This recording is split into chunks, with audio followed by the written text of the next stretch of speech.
Mira, yo puedo hacer sonidos con la boca. De hecho, yo los inventé. Bueno, no los inventé.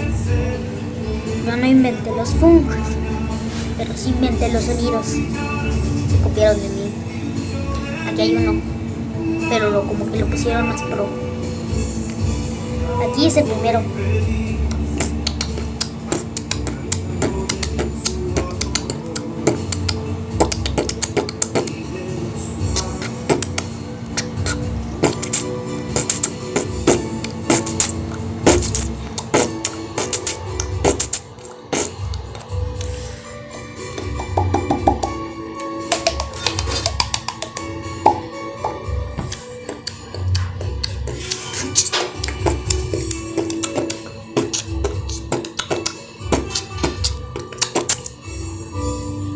Busquen esos sonidos.